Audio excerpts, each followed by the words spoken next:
Ayan guys, gumawa po ulit ako ng Christmas decoration. Ayan, ito po, kutsara lang po yan guys. Tapos pininturahan ko po siya ng kulay red. Ayan. Every year po ako gumagawa po ng ganito guys. Ito po ay project ng aking anak, kaya tinulungan ko na lang po siya kung paano gawin. Sinabi ko na lang sa kanya kung paano gawin para matuto rin po siya guys. Ayan, puro recycle po yan. Ito lang po, nilagyan lang po ng ganito para gumanda po siya. Ayan, pinagtutulungan po nila yan ng mga classmate niya. Sinabi ko lang po sa kanila kung paano gawin. Ito naman, dinugtungan ko lang siya para gumanda guys.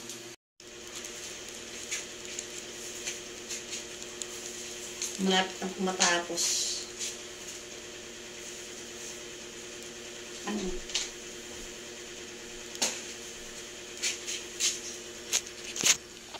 Diba ang ganda guys? Yan, tuwan-tuwa po ang aking mama dito. Napakaganda guys. Oh, pag bumili ka ng ganito, ang mahal-mahal na. Kaya gumawa ka na lang gumawa ka lang ng idea kung paano gawin. Yung mga recycle lang guys. Bukod sa makatipid ka, ayan, magawa mo pa yung mga ibang design. Ito naman guys, sito po yan. Ito, yung sa ilalim. Tinakpan po lang yan. Nilagyan lang po siya ng design. Ayan, sito po yan guys, na maliliit. Diba ang ganda?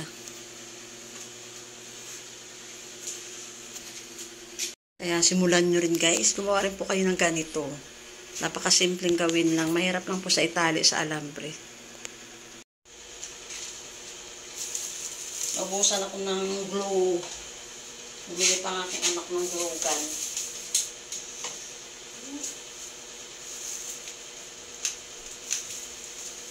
Napasok pa ako.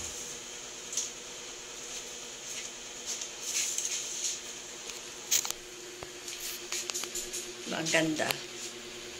Ang ganda na siya. Napakasimpleng paro lang guys. Pag nilagyan niya ng ang tawag niyan. Pag nilagyan ng Christmas light, napakaganda yan guys.